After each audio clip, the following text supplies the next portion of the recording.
გამარჯობა, თქვენ უყურებთ ამერიკის ხმას და ყოველკვირეულ გადაცემას ვაშინგტონი დღეს. მე ეკა მაღალდაძე ვარ და დღევანდელ გადაცემაში შემდეგ თემებზე გიამბობთ. ამერიკის 119 კონგრესმა მუშაობა დაიწყო. კონგრესმენები ამბობენ, რომ თავიდან წარადგენენ მეგობარ აქტს, რომელიც ერთი მხრივ ქართული ოცნების დასანქცირებას, მეორე მხრივ კი ქართველი ხალხის ევროპული მისწრაფებების მხარდაჭერას გულისხმობს. იგეგმება კიდევ ერთი აქტის, ქართული კოშმარის მთავრობის არაღიარების აქტის წარდგენაც. ბიძინა ივანიშვილი ქვეყნის რეალური მმართველია და მისი სანქცირებით ამერიკამ თქვა, რომ ვაშინგტონს ეს კარგად ესმის. მმართველი გუნდის პრორუსული ნაბიჯების გამო გამორიცხული არაა ამ სანქციების გაფართოებაც. ამბობს თადარიგის პოლკოვნიკი ბობ ჰამილტონი. არაქისის ფერმიდან თეთრ სახლში ჯიმი კარტერის სიცოცხლის 100 წელი. 4-წლიანი საპრეზიდენტო ვადა და მსოფლიოში დემოკრატიისა და მშვიდობის შენებაში შეტანილი წვლილი. ეს ამერიკის ხმაა, დარჩით ჩვენთან. ამერიკის შეერთებული შტატების კონგრესმა განახლებული შემადგენლობით მუშაობა დაიწყო. ამერიკის საპრეზიდენტო არჩევნების ოფიციალურ სერტიფიცირებამდე კანონმდებლებმა დრო საქართველოს საკითხის განხილვისთვისაც გამონახეს. წარმომადგენელთა პალატის რესპუბლიკელმა წევრმა ჯო ვილსონმა მეგობარი აქტი თავიდან წარადგინა. თავდაპირველად ჰელსინკის კომისიის თავმჯდომარის მიერ კონგრესისთვის მაისში წარდგენილი აქტი სანქციების გაფართოებას გულისხმობდა და თუ აქამდე ამ აქტის მიხედვით ამერიკის სანქციები მხოლოდ ქართული ოცნების მაღალჩინოსნებს უნდა შეხებოდა, ახლა აქტში თქვამია, რომ ის ქართული ოცნების ყველა წევრსა და მათ ოჯახებსაც შეეხება. კონგრესმენები ამერიკის ხმას ეუბნებიან, რომ ამ ნაბიჯით ისინი ქართველი ხალხის გვერდით დგანან და საქართველოს მთავრობას ანგარიშვალდებულებას უწესებენ. მე და კონგრესმენ კოენს გვინდა პატივი მივაგოთ ქართულ ხალხს მათი გამბედაობისთვის. წინ აღუდგნენ ივანიშვილს, მილიარდერს, რომელიც მოქმედებს როგორც სამხედრო დამნაშავე პუტინის სუროგატი. მათ არ მოусმინეს საკუთარი ხალხის თხოვნას, მოწოდებებს და ეს ძალიან სამწუხაროა. ძლიერ ვამაყობ პრეზიდენტ ბაიდენით, რომელმაც სანქციები დაუწესა ივანიშვილს, რაც სათანადო ნაბიჯია. ვფიქრობ, რომ უფრო შორს წასვლაა საჭირო. შეგვიძლია დავეხმაროთ საქართველოს, რომ დემოკრატიის თავისუფალი სამყაროს ნაწილი გახდეს. კონგრესმენები ამბობენ, რომ მეგობარი აქტი მხოლოდ სადამსჯელო ქმედებებს არ ითვალისწინებს და მას შემდეგ, რაც ქვეყანა დემოკრატიულ გზას დაუბრუნდება, ამერიკა ყველაფერს გააკეთებს ურთიერთობების აღსადგენად და გასაუმჯობესებლად.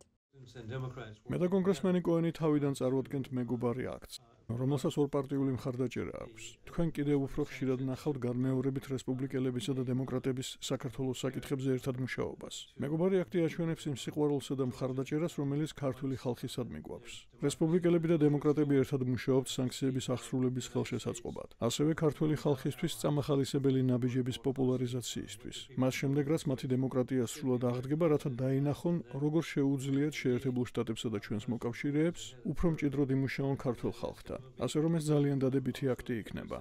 მეგობარი აქტის გარდა რამდენიმე დღეში დემოკრატი კონგრესმენი სტივ კოენი წარმომადგენელთა პალატაში საქართველოს შესახებ კიდევ ერთ კანონპროექტს წარადგენს, რომელსაც ქართული კოშმარის არაღიარების აქტი ჰქვია და გულისხმობს იმას, რომ ამ აქტის კანონად ქცევის შემთხვევაში ამერიკის მთავრობა ლეგიტიმურად არაღიარებს 26 ოქტომბრის არჩევნების ოფიციალურ შედეგებს და შესაბამისად როგორც საქართველოს მთავრობას, ისე მის პრეზიდენტსა და პარლამენტს. მარია მუგრეხელიძე, ამერიკის ხმა, ვაშინგტონი. ბიძინა ივანიშვილის სანქცირება მისასალმებელია, თუმცა ეს აქამდეც უნდა გაკეთებულიყო, ფიქრობს ბობ ჰამილტონი, ამერიკის ჯარის თადარიგის პოლკოვნიკი და საგარეო პოლიტიკის კვლევის ინსტიტუტის ევრაზიის პროგრამის დირექტორი. პოლკოვნიკს მიაჩნია, რომ ქართულ ოცნებას დასავლეთში, განსაკუთრებით კი ვაშინგტონში ბოლო დროს უფრო და უფრო მეტად ხედავენ, როგორც ამერიკის მოწინააღმდეგეების, ჩინეთისა და ირანის მიმართ მეგობრულად განწყობილ მთავრობას. ეს კი ნაკლებ სავარაუდოა, რომ მათ რესპუბლიკელი ლიდერების კეთილგანწყობას მოუტანს. ამასთან პოლკოვნიკის აზრით, სანქცირებული ხელისუფლების მეთაურობით მოქმედ ჯართან და თავდაცვის ძალებთან სამხედრო თანამშრომლობაც ნაკლებ მიზანშეწონილი გახდება. ნახეთ ინტერვიუს მოკლე ვერსია ჩვენს ეთერში. დიდი მადლობა დროის დათმობისთვის. 2025 წლის დადგომამდე რამდენიმე დღით ადრე ამერიკამ ბიძინა ივანიშვილს ფინანსური სანქციები დაუწესა.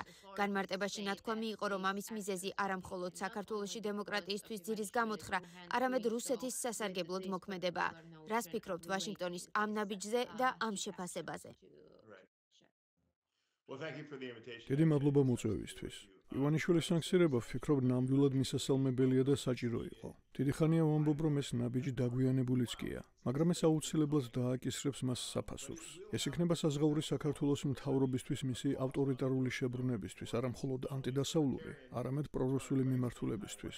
მნიშვნელოვანია, რომ ამერიკის მთავრობამ გამოიყენა სანქციების ის მექანიზმი და კანონმდებლობა, ის უფლებამოსილება, რომელიც საშუალებას იძლევა დაასანქცირონ ის ორგანიზაციები და ადამიანები, რომლებიც რუსეთს ეხმარებიან. ასე რომ ეს სიგნალი იყო ვაშინგტონიდან, თეთრი სახლიდან საქართველოს მთავრობისთვის, რომ ახლა ამერიკა საქართველოს ტრაექტორიას აი ასე ხედავს. არა მხოლოდ როგორც მზარდად ავტორიტარულს და ზოგ შემთხვევაში ძალადობრივ ავტორიტარიზმს, არამედ ასევე იმ ევროპული მომავლისგან დაშორებას, რომელიც ქართული ხალხის 80%-ის თქმით მას სურს და რუსეთისკენ მებრუნებას. სანქციების გამოცხადება და ის გზა, რაც ადმინისტრაცია მის დასაწესებლად გამოიყენა, იმის თქმას ნიშნავდა, რომ ამერიკა ხედავს საქართველოს არა მხოლოდ როგორც ავტორიტარულს, არამედ ასევე როგორც პრორუსულსაც.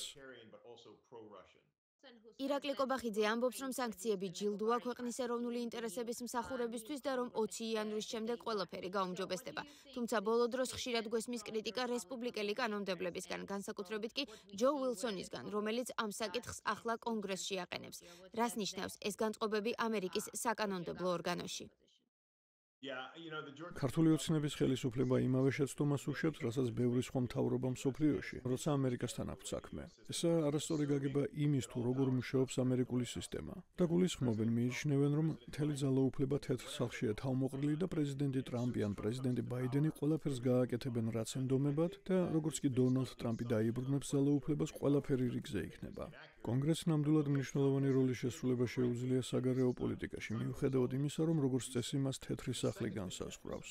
როდესაც საქმეში კონგრესი ერთვება, მას შეუძლია გამოსცეს კანონმდებლობა და თეთრ სახლს რაიმე ნაბიჯი გადაადგმევინოს ან არ გადაადგმევინოს. დონალდ ტრამპის პრეზიდენტობის პირველი ვადისას კონგრესმა სანქციები დაუწესა რუსეთს და ის კანონის ფორმით მიიღო, რაც ნიშნავს, რომ მხოლოდ კონგრესსვე შეუძლია მათი მოხსნა. როგორც წესი, თეთრი სახლი წყვეტს ამას, მაგრამ როდესაც ეს კონგრესის დაწერილია, მისი უფლებამოსილების ფარგლებშია და კანონის ფორმა აქვს, მაშინ მხოლოდ კვლავ კონგრესს შეუძლია მისი შეცვლა. ჰელსინკის კომისია ჯო უილსონის ლიდერობით ძალიან მტკიცე ხმაა საქართველოს ევროატლანტიკური ინტეგრაციის, ევროპული მომავლის თაობაზე და საქართველოს ავტორიტარული პრორუსული შემოbrunების წინააღმდეგ. ასე რომ, ვფიქრობ, ამას კვლავ ვნახავთ. ბოლო დროს შესამჩნევია, რომ რესპუბლიკელ კანონმდებელთა მხრიდან იცვლება ქართულ ოცნებაზე საუბრის კონტექსტი, უფრო და უფრო ხშირად ისმის ის, რომ ის ამერიკის მოწინააღმდეგეების, ირანისა და ჩინეთის მიმართ მეგობრულად განწყობილი ხელისუფლებაა. როგორ გგონიათ, რას ცვლის ეს იმასთან დაკავშირებით, თუ როგორ დაინახავენ რესპუბლიკელი ლიდერები საქართველოს მმართველ გუნდს? იქნება ეს დონალდ ტრამპის თეთრი სახლის სახელმწიფო დეპარტამენტი თუ რესპუბლიკელთა უმრავლესობის მქონე კონგრესი? ვფიქრობ, ეს ძალიან ჭკვიანური იყო ჯო უილსონის მხრიდან, რომ მან გააფართოვა ამ თემაზე საუბარი არა მხოლოდ როგორც ავტორიტარული და პრორუსული მთავრობის შესახებ, არამედ მის შესახებ, ვისაც კარგი ურთიერთობა აქვს ირანთან და ჩინეთთან. ჩინეთის სტრატეგიული პარტნიორია, ჩინური კომპანია ააშენებს ახალ ანაკლიის პორტს. ვფიქრობ, ეს გზავნილები თეთრ სახლს მიემართება, რადგან ჯო უილსონმა იცის, რომ მომავალი ტრამპის ადმინისტრაცია შესაძლოა რუსეთის მიმართ უფრო ნაკლებ მკაცრი იყოს და ჩინეთისა და ირანის მიმართ იყოს უფრო მკაცრი, ვიდრე ახლანდელი ადმინისტრაცია. და იმის თქმით, რომ საქართველოს მთავრობა ასევე არის პროირანული და პროჩინური, ვფიქრობ, ჯო უილსონი და სხვები, ვინც ამას ამბობენ, ხვდებიან, რომ ადამიანები თეთრ სახლში, რომლებსაც შესაძლოა იმდენი მიმღებლობა არ ჰქონდეთ პრორუსულობის არგუმენტის, უფრო მიმღებლები იქნებიან იმ არგუმენტის, რომ ქართული ოცნება პროჩინური და პროირანულია. ესაა ქართული ოცნების მთავრობის მოქცევა იმ ჩარჩოში, რომ ის არა მხოლოდ ავტორიტარული და პრორუსულია, არამედ ასევე თანამშრომლობს ამერიკის სხვა მოწინააღმდეგეებთან. რამდენად შესაძლებელია კონკრეტული ტიპის სამხედრო თუ თავდაცვითი კუთხით თანამშრომლობა ამერიკა-საქართველოს შორის იმ პირობებში, როცა მნიშვნელოვანი წვრთნები და მთავრობის ფინანსური დახმარება გაყინულია? თუ მოვლენები იმავე ტრაექტორიით განვითარდება როგორც ახლა, თუ აღარ ჩატარდება წვრთნები საქართველოსთან, საერთაშორისო სამხედრო საწვრთნელი და საგანმანათლებლო პროგრამები ალბათ შეწყდება ან გაიყინება. ვაშინგტონში არის ხალხი, ვინც ამბობს, რომ სამხედრო ურთიერთობა უნდა გაგრძელდეს და შენარჩუნდეს როგორც მთლიანი ურთიერთობის მტკიცე საფუძველი და იქნებ შემდეგ შევძლოთ ამ ურთიერთობის თავიდანაშენება სწორედ ამ სამხედრო პარტნიორობაზე დაფუძნებით. ჩემი აზრით, ეს შეცდომა იქნება. ეს გვიცდია სხვა ადგილებშიც, სადაც ამერიკასთან სამხედრო თანამშრომლობა მრავალმხრივი თანამშრომლობის ყველაზე მნიშვნელოვანი ნაწილი იყო. ეს თითქმის არასდროს გამოდის. მე არ ვურჩევდი არავის საქართველოსთან დაკავშირებით ამის გაკეთებას. სამხედრო დახმარება უნდა შეწყდეს ისევე, როგორც ყველა სხვა ტიპის დახმარება საქართველოს მთავრობისთვის. სულ მცირე მიზანშეუწონელია ამერიკისთვის საქართველოს ჯარისთვის წვრთნების გაგრძელება, აღჭურვილობის მიწოდება და წვრთნა. ცოდნის მიწოდება ქართული ჯარისთვის, მაშინ როცა ის ემსახურება არალეგიტიმურ მთავრობას, ავტორიტარულს და ქართული ხალხის ინტერესების საწინააღმდეგოდ მოქმედ მთავრობას. ძალიან კარგია, რომ საქართველოს თავდაცვის ძალები არ ხდება პირდაპირ ჩართული საქართველოს მთავრობასა და ქართულ ხალხს შორის ამ დაპირისპირებაში, მაგრამ მიუხედავად ამისა, არ მგონია, რომ ამერიკის ან ქართული ხალხის ინტერესებში იყოს ის, რომ სამხედრო თანამშრომლობა გაგრძელდეს მაშინ, როდესაც სხვა ტიპის თანამშრომლობა გაყინულია.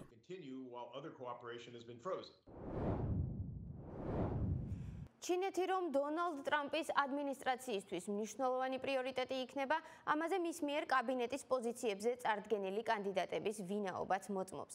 ფლორიდის სენატორი მარკო რუბიო, რომელიც ამერიკის არჩეულმა პრეზიდენტმა სახელმწიფო მდივნის პოსტზე შეარჩია, ამერიკელებისთვის კარგად არის ცნობილი, როგორც ჩინეთის მიმართ პოლიტიკის ერთ-ერთი ყველაზე მწვავე კრიტიკოსი. მას ჩინეთის მთავრობამ 2020 წელს სანქციებიც კი დაუწესა. თუმცა რუბიო იმასაც ამბობს, რომ საგარეო უწყების ხელმძღვანელის პოსტზე დამტკიცების შემთხვევაში შეეცდება ჩინეთთან ურთიერთობის გაუმჯობესების გზა მონახოს.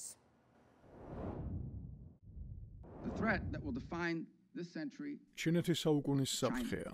ჩინეთის კრიტიკით გამორჩეულმა ფლორიდის რესპუბლიკელმა სენატორმა მარკო რუბიომ რამდენიმე წლის წინ კანონპროექტი წარმოადგინა, რომელიც ამერიკული წარმოების გადახალისებასა და ჩინურ იმპორტზე დამოკიდებულების შემცირებას ითვალისწინებს.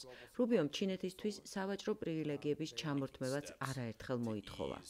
არაფერი ვიღონეთ, როცა ჩინეთი 20 წელზე მეთხანს ჩვენს ეკონომიკურ ძლიერებას მეთოდურად ძირს უთხრიდა. იპარავდა რა ჩვენს კრიტიკულად მნიშვნელოვან ტექნოლოგიებს, წარმოების შესაძლებლობებს, სამუშაო ადგილებს. არაფერი ვიღონეთ, ვიდრე მათ ამ სამუშაო ადგილების მითვისებით ჩვენი სოციალური ქსოვილი არ გაანადგურეს. რუბიო, ამერიკის სავარაუდო მომავალი სახელმწიფო მდივანი, ასევე საუბრობდა გლობალური პარტნიორობის გაძლიერების აუცილებლობაზე ჩინეთის მზარდი ეკონომიკური და სამხედრო აგრესიის პირისპირ. ჩინეთი ეკონომიკური იმპერიალიზმის პოლიტიკას მისდევს. სარტყლისა და გზის ინიციატივის კაბალდური და ექსპლუატაციური კრედიტებით ის მახეში აბამს განვითარებად სამყაროს. ჩვენს პარტნიორებს ის გარდაუვალი აგრესიის წინაშე ამყოფებს ტაივანში, იაპონიაში, ინდოეთში და სხვაგან. ჩინეთის შესახებ ორპარტიული აღმასრულებელი კომისიის თავმჯდომარის როლში რუბიო ჰონკონგში მხარს პროდემოკრატიულ მოძრაობას უჭერდა, რის გამოც ჩინეთის მთავრობამ მას სანქციები დაუწესა. სინძინიანში იძულებითი შრომის პრაქტიკის გამო რუბიო იმპორტის აკრძალვასაც ემხრობოდა და სანქციების დაწესებას ითხოვდა მათთვის, ვინც უიღური უმცირესობის წარმომადგენელთა უფლებების დარღვევაზე იყო პასუხისმგებელი. თუმცა ამერიკის უმაღლესი დიპლომატის პოსტზე დამტკიცების შემთხვევაში რუბიო ამბობს, რომ ჩინეთთან ურთიერთობების გაუმჯობესების მიზნით გზების გამონახვას მაინც შეეცდება. დონალდ ტრამპის საარჩევნო კამპანიის ერთ-ერთი უმთავრესი თემა იმიგრაცია იყო და მისი გუნდის წევრებიც რეგულაციების დაცვისა და აღსრულების გამკაცრებაზე საუბრობენ. რას ნიშნავს ეს იმიგრანტებისთვის და როგორი შეიძლება იყოს საიმიგრაციო პოლიტიკა მომდევნო 4 წლის განმავლობაში? ნახეთ შემდეგი სიუჟეტი. ამერიკის საპრეზიდენტო საარჩევნო კამპანიის დროს დონალდ ტრამპმა ქვეყნის საზღვარზე უფრო მკაცრი ზომების გატარების პირობა დადო, რაც უსაბუთო იმიგრანტების დაკავებისა და დეპორტაციის გაფართოებას მოიცავს. ვაპირებთ ამერიკის ისტორიაში ყველაზე დიდ დეპორტაციას მივმართოთ. არჩევანი არ გვაქვს, რადგან ამის გაძლება არც ერთ ქვეყანას არ შეუძლია. ტრამპის შესაძლო საიმიგრაციო ცვლილებების გეგმებში დროებითი დაკავების ობიექტების გაფართოება და ეგრეთ წოდებული დარჩი მექსიკაში პოლიტიკის დაბრუნება შედის, რომელიც იმიგრანტებისგან მექსიკაში დარჩენას მოითხოვს, იქამდე ვიდრე ამერიკის საიმიგრაციო სამსახური მათ საქმეებს განიხილავს. ტრამპის მიერ შერჩეული ეგრეთ წოდებული საზღვრის მეფე ტომ ჰომენი ამბობს, რომ წესების მკაცრი აღსრულება საზოგადოებრივი და ეროვნული უსაფრთხოების გაუმჯობესებაზე იქნება ფოკუსირებული. ამ ქვეყნის ისტორიაში უდიდესი უკანონო იმიგრაციის კრიზისის კვალდაკვალ მასობრივი სადეპორტაციო ოპერაცია უნდა ჩატარდეს. იმიგრაციის პოლიტიკის ზოგიერთი ექსპერტი ამბობს, რომ მასობრივი დეპორტაციები საზოგადოებრივ უსაფრთხოებას ასუსტებს, რადგან იმიგრანტებს კრიმინალური შემთხვევების დამალვისკენ უბიძგებს. უფრო მეტად სავარაუდოა, რომ კრიმინალის შესახებ პოლიციას იმიგრანტებმა შეატყობინონ, ვიდრე ამერიკაში დაბადებულმა საშუალო სტატისტიკურმა პირმა. მაგრამ კვლევებმა არაერთხელ აჩვენა, რომ როდესაც სამართალდამცავები იმიგრანტებისადმი სამართალს განურჩევლად აღასრულებენ, ისინი პოლიციას სხვა შემთხვევაშიც აღარ მიმართავენ. თუ თუ იმიგრანტებს კრიმინალური წარსული არ აქვთ, მათ როგორც წესი მათი საიმიგრაციო საქმის განხილვამდე ათავისუფლებენ და დაკავების ცენტრში არტოვებენ. თუმცა შესაძლოა ეს პრაქტიკა შეწყდეს, რადგან მომავალი ადმინისტრაცია სავალდებულო დაკავების წესის შემოღებაზე ფიქრობს. ქვეყნის კანონიერი მუდმივი მცხოვრები რომ ვიყო, მწვანე ბარათის მფლობელი, ახლა ამ დოკუმენტს ყოველთვის თან ვიქონიებდი. ტრამპის მომავალი ადმინისტრაციის წევრები ამბობენ, რომ ეს ზომები კრიმინალებს შეაჩერებს, თუმცა ექსპერტები ასე არ ფიქრობენ. მასობრივი დეპორტაცია სერიოზული დამნაშავეების პრიორიტეტიდან ამოღებას გამოიწვევს. როდესაც ადრე ტრამპის ადმინისტრაცია მოვიდა, მათ სერიოზულ დამნაშავეებზე ფოკუსის პირველ რიგში გამახვილების პრაქტიკა გააუქმეს. და სიურპრიზი არ იყო, რომ საიმიგრაციო სამსახურმა არაკრიმინალების დაკავება გააორმაგა. ექსპერტები ამბობენ, რომ კრიმინალების რიცხვი, რომლებიც საზღვრის გადაკვეთას ცდილობენ, გასამმაგდა.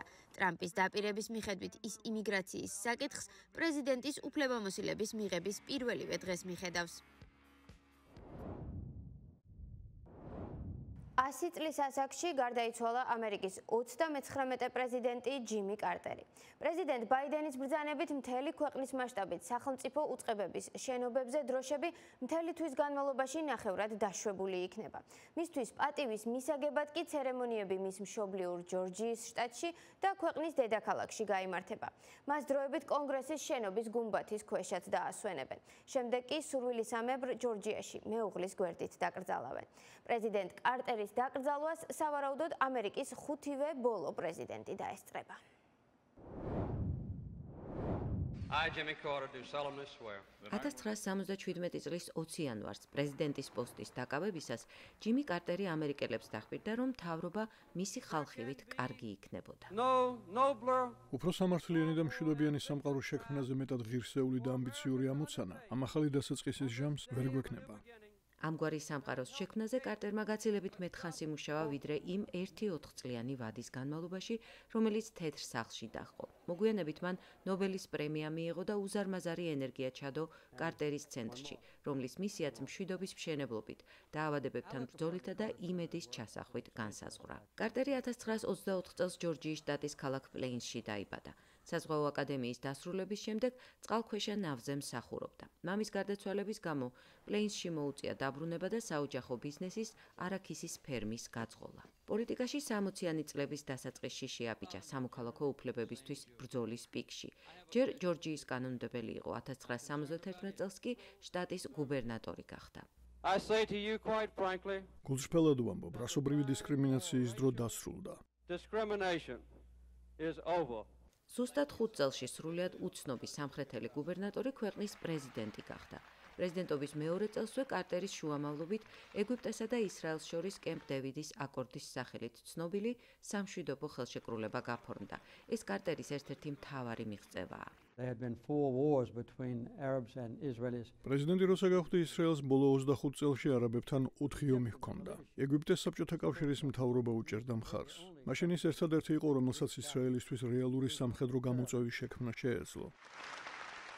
შემდეგ მან სამშვიდობო შეთანხმებას პანამაშიც მიაღწია და მოგვიანებით ჩინეთთან სრული დიპლომატიური კავშირი დაამყარა. კარტერის პრეზიდენტობის კურსი 1979 წელს ირანში მომხდარმა ისლამურმა რევოლუციამ შეცვალა, როცა შიიტებმა ამერიკის მიერ მხარდაჭერილი შაჰი ჩამოაგდეს. თეირანში ამერიკის სალჩუში შეიჭრნენ და 66 ამერიკელი მძევლად აიყვანეს. მომდევნო წელს კარტერის განკარგულებით დაწყებული მძევლთა გათავისუფლების სამხედრო ოპერაცია კრახით დასრულდა, რასაც ამერიკის 8 ჯარისკაცი შეეწირა. ამას დაემატა ქვეყანაში მზარდი ინფლაცია და უმუშევრობა. შედეგად 1980 წელს დემოკრატმა კარტერმა არჩევნები რესპუბლიკელ რონალდ რეიგანთან წააგო. მძევლები ირანმა რეიგანის ინაუგურაციის დღეს გაათავისუფლა. კარტერი კი პლეინსში დაბრუნდა და ჰუმანიტარულ საქმიანობას შეუდგა. კარტერის ცენტრის ანგარიშზე სხვა მრავალ მიღწევათა შორის დღეს 100-ზე მეტი არჩევნების დაკვირვება, დაავადებების აღმოფხვრასთან წარმატებული ბრძოლა და ბევრი სამშვიდობო შეთანხმებაა, მათ შორის კიდევ ერთი ზავი უგანდასა და სუდანს შორის. ჰუმანიტარული და სამშვიდობო მოღვაწეობისთვის კარტერს 2002 წელს ნობელის პრემია გადაეცა. When I won the Nobel Peace Prize, ნობელის პრემიის მიღება კარტერის ცენტრის მუშაობის დამსახურება იყო. მერჩევნია ჩემი მემკვიდრეობა მშვიდობისა და ადამიანის უფლებებისთვის ბრძოლით განისაზღვროს. ან კი ვის არ ენდომებოდა. ის 90 წლის ასაკშიც კი შრომის მოყვარეობით და აქტიური ცხოვრებით გამოირჩეოდა. თუმცა ბოლო წლები ავადმყოფობა მშობლიურ ქალაქ პლეინსთან კიდევ უფრო მიაჯაჭვა. საჯაროდ კარტერი ბოლოს მეუღლის, როზალინის დაკრძალვაზე გამოჩნდა. ერთ-ერთ ბოლო ინტერვიუში, რომელიც ამერიკის ხმას მისცა, კარტერმა მომავლის იმედზე ისაუბრა. ვისურვებდი ამერიკამ მომავალში მშვიდობისა და ადამიანის უფლებებისთვის ბრძოლაში მეტ წარმატებას მიაღწიოს. გააუმჯობესოს გარემოს დაცვა და ყველას თანაბრად მოექცეს. ამას თუ შევძლებთ, ქვეყანა, რომელიც ასეთ ძლიერ მიყვარს, მართლა ნამდვილიზე სახელმწიფო გახდება. ჯიმი კარტერმა თეთრი სახლის ლიდერთა შორის ყველაზე მეტხანს 100 წელი იცოცხლა და საყვარელ მეუღლესთან ერთადაც ამერიკის პრეზიდენტებს შორის ყველაზე მეტი 77 წელი გაატარა. დღეისათვის სულ ეს იყო. თქვენ უყურებდით ამერიკის ხმის ყოველკვირეულ გადაცემას ვაშინგტონი. დღეს მე ეკა მაღალდაძე ვარ. შემოგვერთით მომავალ კვირასაც საქართველოს პირველ არხზე ამავე დროს. ჩვენი ამ და სხვა გადაცემების ნახვა კი ნებისმიერ დროს შეგიძლიათ ვებგვერდზე amerikis.com. სიახლეებისთვის თვალისადევნებლად გამოგყვევით Facebook-ის, Instagram-ის, X-ისა და YouTube-ის ოფიციალურ გვერდებზე. მე მომავალ კვირამდე გემშვიდობებით. დროებით.